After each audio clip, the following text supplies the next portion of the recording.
Welcome back to another OhmLab tutorial. Today we got a real quick one for you. We're going to be talking about the difference between a spreader tool and stereo spread. And we're actually only going to be looking at the spreader tool, okay, because it's commonly confused and misconstrued. And we've actually had some decent questions about the spreader tool specifically after our video on correlation meters last week. So what we're going to do is set up a correlation meter on the main output of our session here. And we are using Logic Pro. You do not need to, as usual. You can do this with any DAW, okay? We're going to be using two different types of audio for the examples here with this lesson. And one of them is just going to be an individual sound, and then the other is going to be a mixed track. Okay. Now, the reason why I'm choosing to set it up this way is so you can hear the kind of effect that the spreader tool has upon sound in general. And it'll help you understand exactly what's happening. Okay. So before we actually get started on looking at the tool itself, we're just going to listen to a small snippet of each one of these tracks so you understand what it sounds like to begin with. This Watercolor Long track, this is actually just a stock audio region that you can find within the Logic library, loop library. So it's nothing special. You can follow along with the exact same audio file if you'd like to. And that sounds something like this. Oops, let's solve that for you.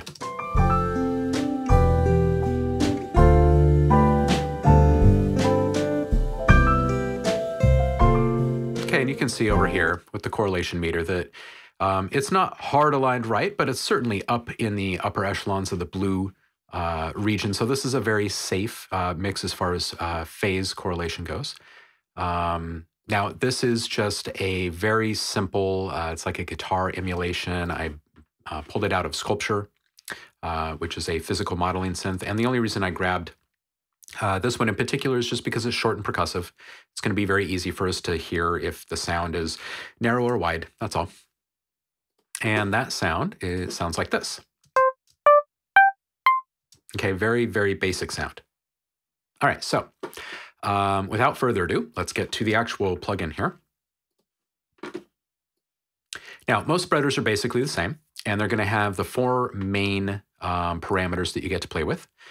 Mix allows you to move between a completely dry signal and a completely wet signal, 100% being 100% wet mix, okay? So that means the affected audio is being output. 0% means that you're hearing what the audio sounded like before the spreader started to have any influence upon it, okay? So this is the difference that you'll hear when just using the default settings if you're using the one here in Logic. I'll play this through, let it go through one time through this MIDI region, and then we'll turn it on so you can hear the difference. Okay, so it's pretty darn significant. And if you don't have headphones on, now's a good time to put them on. We're going to do this one more time, just in case you missed that. Okay, so it's a pretty big difference, but watch the correlation meter over here. We're going to turn this off one more time, and you be the judge of just how much of a difference there is. Okay, so we went from perfectly safe, no chance of any kind of phase issues to definite phase issues. Okay, now this is exactly why I wanted to spend just a couple of minutes here on the spreader tool in general today, and make sure that people are understanding that this is not the same as stereo spread. Okay, stereo spread plugins usually give you the opportunity to mess around with the frequency range of a sound or a track, and maybe squish or spread out or reposition the frequencies within the stereo field. Okay, now a spreader tool is actually a modulation tool. It's an effect. So it kind of combines a couple of different ideas like chorus and delay. Okay, so just like those, you'll see here's a delay setting, which allows you to set the delay to either nothing or fairly significant. Spread is the speed at which, and this is measured in Hertz, the speed at which the oscillation is occurring. And then there is the intensity slider. Now, the higher the intensity, obviously, the more intense the effect is, okay, or the more noticeable it is. So let's just crank this all the way up and hear what it sounds like.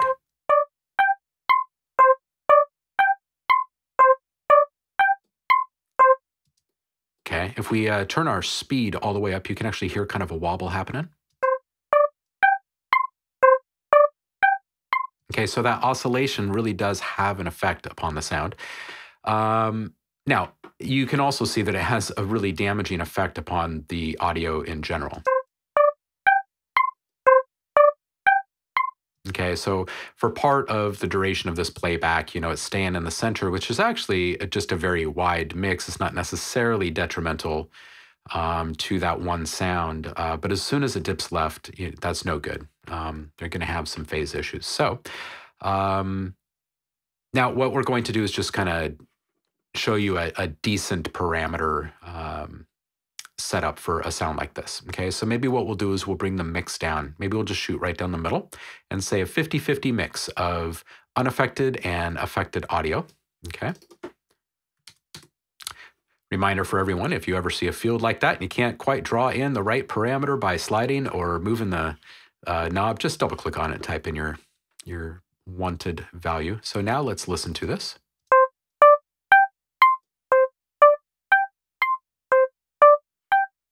Okay, now we can hear that there's like a chorusy kind of modulation effect present in the sound. Now that's with a 25% intensity setting, a 50% mix, no channel delay present, and an oscillation speed of about 1/3 of a full hertz. So here's the deal though. It actually has a pretty good ranking in our correlation meter.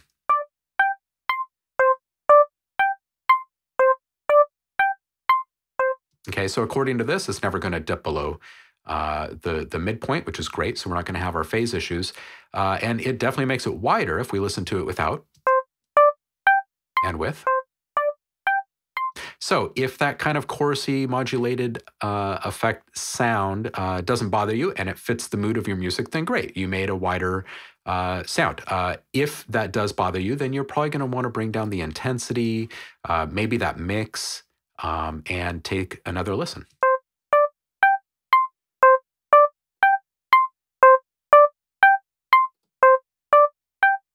Now you can hear in that example, it's not a big difference. There's a very, very subtle difference there. So you do have to kind of find that sweet spot for whatever sound you're wanting to affect with the spreader tool, okay?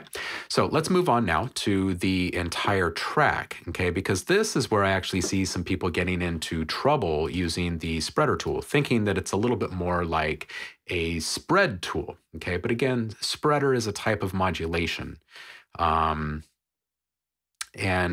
this is a fully mixed track. So we're going to be able to hear pretty quickly what kind of effect this has upon a range of sounds that are playing back at once. So here we go. We'll start without it on, and then we'll turn it on.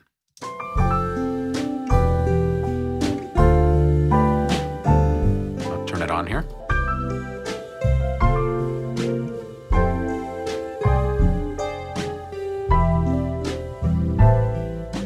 Okay, so with these default settings in play, we can see that we're actually not going to encounter a serious phase issue because it's not dropping below the midpoint here with our correlation meter.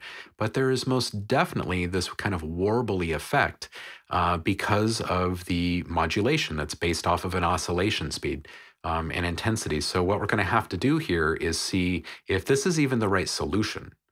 In my opinion, it probably would not be because, again, this is a type of modulation. And we're working with a full track. But for some types of music, it will work. So let's just back off the mix and see what happens here. It's just really tough for me to really like that effect because it does sound just like that in effect to me. So let's try this again.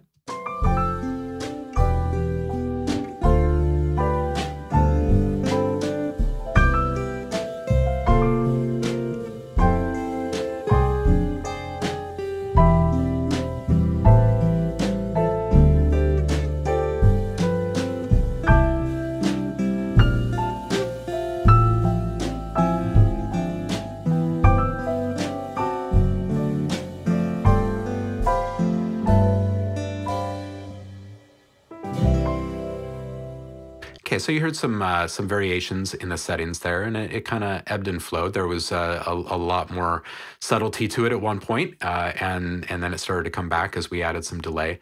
Let's just go a little extreme here, so you can actually hear the effects that are taking place.